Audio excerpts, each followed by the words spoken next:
আসসালামু আলাইকুম। আশা করি সবাই অনেক ভালো আছেন। সাদা এই এহরামের কাপড় পরিহিত অবস্থায় অলরেডি বুঝতে পারছেন যে ওমরা করতে যাচ্ছি। আর এখন বর্তমানে আমি আছি এই যে আয়শা মসজিদের পাশেই। আয়শা মসজিদ থেকে 2 রাকাত নামাজ পড়ে দেন ইনশাল্লাহ মসজিদ আল হারামের উদ্দেশ্যে রওনা হব। আর আজকের এই সময়টা হচ্ছে জুমার রাত যেটা বলি, অর্থাৎ আরবি মাস গণনা শুরু হয় মাগরিবের পর থেকে। সো এখন আজকের যে রাত সেটা হচ্ছে জুমার রাত। আর এই পবিত্র রাতে আলহামদুলিল্লাহ ওমরা করতে পারতেছি, আর সেজন্য আল্লাহর দরবারে অনেক অনেক শুকরিয়া।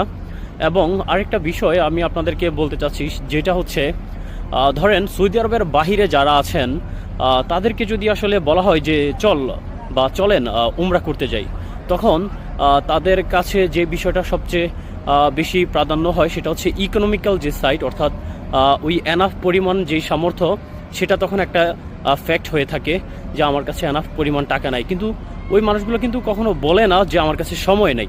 আর আমরা যারা আলহামদুলিল্লাহ মক্কাতে আছি বা সৌদি আরবে আছি, চাইলে আমরা অল্প কিছু টাকা খরচ করেই আমরা চাইলে উমরা করতে পারি।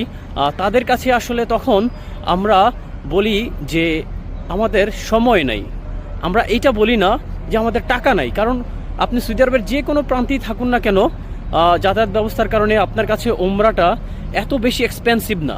খুবই অল্প টাকায় আপনি চাইলে উমরা করতে পারবেন, যেটা বাংলাদেশ থেকে আসতে গেলে দেখা গেছে 1.5 লাখ টাকা বা তার থেকেও অধিক টাকা খরচ হইতে পারে।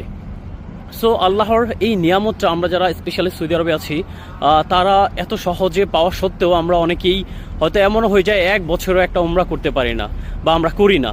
সো আমি জানি না যে এটা আসলে আমাদের এটা সহজলভ্যতার কারণেই। একটা কথা আছে যে যখন আপনার কাছে কোনো কিছু সহজলভ্য হয়ে যায় তখন আর ওইটার প্রতি আপনার কদর থাকে না, বা ওইটার প্রতি মায়া বা মহাব্বত যে ইয়েটা আছে ওইটা থাকে না। সো আশা করি এরকম যে অভ্যাসটা এটা কাটিয়ে আমরা যারা ইনশাল্লাহ সৌদি আরবে আছি বা মক্কাতে আছি, আমরা এই সুযোগটা আসলে আমরা চাই কাজে লাগানো উচিত। কারণ আমরা বেসিক্যালি এখানে এমন না যে আমরা উমরা করতে আসছি, হ্যাঁ আমরা অবশ্যই কাজ করতে আসছি, বাট উমরা করাটা এটা আমাদের জন্য সুবর্ণ একটা সুযোগ, একটা প্লাস পয়েন্ট, যেটা আমরা যারা অন্যান্য প্রবাসী যারা আছে, যারা কিনা সৌদি আরবের বাইরে থাকে, তাদের কাছে এই সুযোগটা নাই। সো আমরা যারা এই সৌদি আরবে আছি তারা আমরা চেষ্টা করব, অনেক বেশি চেষ্টা করব আল্লাহর ঘরে যাতে আমরা খুব বেশি আসার জন্য, যেহেতু আল্লাহ আমাদের এরকম একটা সুযোগ দিয়ে দিছে এই সৌদি আরবে থাকার কারণে।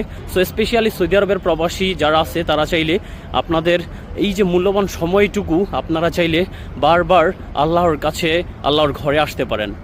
এটা হচ্ছে আমার সৌদি আরবের যারা আছেন তাদের জন্য মেসেজ। আর হচ্ছে যারা সৌদি আরবের বাহিরে আছেন এবং প্রত্যেক মুসলিম নরনারীকেই যেন আল্লাহ যাতে তার এই পবিত্র ঘরে উমরা এবং হজ পালন